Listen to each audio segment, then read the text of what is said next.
2 ദിവസത്തെ കുവൈറ്റ് സന്ദർശനം കഴിഞ്ഞ പ്രധാനമന്ത്രി നരേന്ദ്രമോദി ഡൽഹിയിൽ തിരിച്ചെത്തി. കുവൈറ്റ് ഭരണാധികാരികളുമായുള്ള കൂടിക്കാഴ്ചകൾക്ക് ശേഷം ഇന്ത്യയും കുവൈറ്റും തമ്മിൽ നിരവധി സുപ്രധാനമായ കരാറുകളിൽ ഒപ്പുവെച്ചു. 2 ദിവസത്തെ കുവൈറ്റ് സന്ദർശനത്തിനായി 21-ാം തീയതി ശനിയാഴ്ച കുവൈത്തിലെത്തിയ ഇന്ത്യൻ പ്രധാനമന്ത്രി നരേന്ദ്രമോദിയെ കുവൈറ്റ് അന്താരാഷ്ട്ര വിമാനത്താവളത്തിൽ പ്രഥമ ഉപപ്രധാനമന്ത്രിയും പ്രതിരോധ മന്ത്രിയും ആഭ്യന്തരമന്ത്രിയുമായ ഷെയ്ഖ് ഫഹദ് യൂസഫ് അൽ സബ, പ്രധാനമന്ത്രിയുടെ ദിവാൻ ചീഫ് അബ്ദുൾ അസീസ് അൽ ദക്കീൽ, വിദേശകാര്യമന്ത്രി അബ്ദുഡ അൽ ഇഹിയ, ഉപദേഷ്ടാവ് എന്നിവർ ചേർന്ന് സ്വീകരിച്ചു. കുവൈത്തിലെത്തിയ പ്രധാനമന്ത്രിക്ക് ഗംഭീരമായ ഔദ്യോഗിക സ്വീകരണമാണ് ലഭിച്ചത്. ഗാർഡ് ഓഫ് ഓണർ നൽകി കുവൈത്ത് ഭരണകൂടം അദ്ദേഹത്തെ സ്വീകരിച്ചു.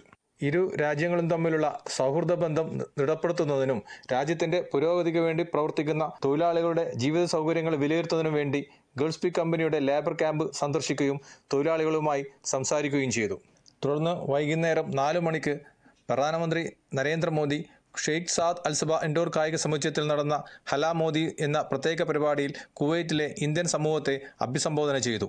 അതുല്യമായ ഊഷ്മളതയോടെയും ആവേശത്തോടെയുമാണ് പ്രധാനമന്ത്രിയെ സമൂഹം സ്വീകരിച്ചത്. ഇരു രാജ്യങ്ങളും തമ്മിലുള്ള ബന്ധം ഊട്ടിയുറപ്പിക്കുന്നതിൽ നിർണായകമായ പങ്കുവഹിക്കുന്ന ഇന്ത്യൻ സമൂഹം ഇന്ത്യ കുവൈത്ത് ബന്ധത്തിൽ ആഴത്തിൽ സമ്പന്നമാക്കിയിട്ടുണ്ടെന്നും പ്രധാനമന്ത്രി പറഞ്ഞു. കുവൈത്ത് അമീറിന്റെ ഹൃദ്യമായ ക്ഷണത്തിന് നന്ദി പറഞ്ഞ അദ്ദേഹം ചിരപുരാതനമായ സൗഹൃദം ഊട്ടിയുറപ്പിക്കുന്നതിനും ദൃഢമാക്കുന്നതിനും 43 വർഷങ്ങൾക്ക് ശേഷമാണ് ഇന്ത്യൻ പ്രധാനമന്ത്രി കുവൈത്ത് സന്ദർശിക്കുന്നത് എന്നുകൂടി അദ്ദേഹം കൂട്ടിച്ചേർത്തു. വികസിത ഭാരതം, നവ കുവൈറ്റ് എന്നിങ്ങനെ ഇരു രാജ്യങ്ങളുടെയും പൊതുവായ അഭിലാഷങ്ങളെ സൂചിപ്പിച്ച അദ്ദേഹം ഇരു രാജ്യങ്ങൾക്കും ഒരുമിച്ച് പ്രവർത്തിക്കാൻ ധാരാളം അവസരങ്ങളുണ്ടെന്ന് പറഞ്ഞു. ഇന്ത്യയുടെ നൈപുണ്യശേഷിയുടെ നൂതനാശയങ്ങളുടെ ഇരു രാജ്യങ്ങളും തമ്മിലുള്ള പുതിയ പങ്കാളിത്തത്തെ വളർത്തിയെടുക്കണമെന്നും അദ്ദേഹം സൂചിപ്പിച്ചു.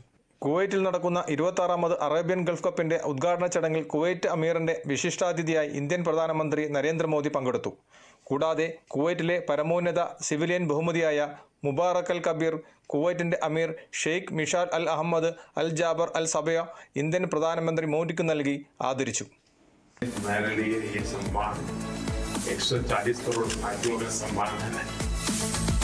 പ്രധാനമന്ത്രിയും കുവൈറ്റ് അമീറും തമ്മിലുള്ള കൂടിക്കാഴ്ചയ്ക്ക് ശേഷം ഇന്ത്യയും കുവൈറ്റും തമ്മിൽ നിരവധി കരാറുകൾ ഒപ്പുവെച്ചു. ഇപ്പോഴുള്ള വിവിധ മേഖലയിലെ സഹകരണങ്ങൾക്ക് പുറമെ പ്രധാനമായും പ്രതിരോധം, കായികം, സാംസ്കാരികം എന്നീ മേഖലകളിൽ കൂടുതൽ പ്രാധാന്യം നൽകുകയുണ്ടായി. പ്രതിരോധ മേഖലയിൽ പരിശീലനത്തിലെത്തിക്കാൻ വിദഗ്ധരെ കൈമാറുന്നതിനും പ്രതിരോധ ഉപകരണങ്ങൾ കൈമാറുന്നതിനും മേഖലയിൽ റിസർച്ച് നടത്തുന്നതിനും കൂടാതെ സാംസ്കാരിക മേഖലകളിൽ സംഗീതം, നൃത്തം, സാഹിത്യം, പൈതൃകം എന്നിവയിൽ ഗവേഷണങ്ങൾ നടത്തുന്നതിനും പാരമ്പര്യമായ ഉത്സവങ്ങൾ സംഘടിപ്പിക്കുന്നതിനും കായിക രംഗത്ത് കൂടുതൽ ഗവേഷണങ്ങൾ നടത്തുന്നതിനും സ്പോർട്സ് മെഡിസിൻ്റെയും വിദഗ്ധരായ പരിശീലകരെ കൈമാറുന്നു എന്നിങ്ങനെയുള്ള നിരവധി പ്രധാനമേറിയ കരാറുകളിൽ ഒപ്പുവെച്ചു. ഇന്ത്യയും കുവൈത്തും തമ്മിലുള്ള ബന്ധങ്ങൾ കൂടുതൽ ദൃഢമാക്കുന്നതിനും ശക്തമാക്കുന്നതിനും എല്ലാ തരത്തിലുള്ള സഹായ സഹകരണങ്ങളും പ്രധാനമന്ത്രി വാഗ്ദാനം ചെയ്തു. കുവൈത്തിൽ നിന്നും കേരള വിഷന് വേണ്ടി IV സുനേഷ്, വെങ്ങര.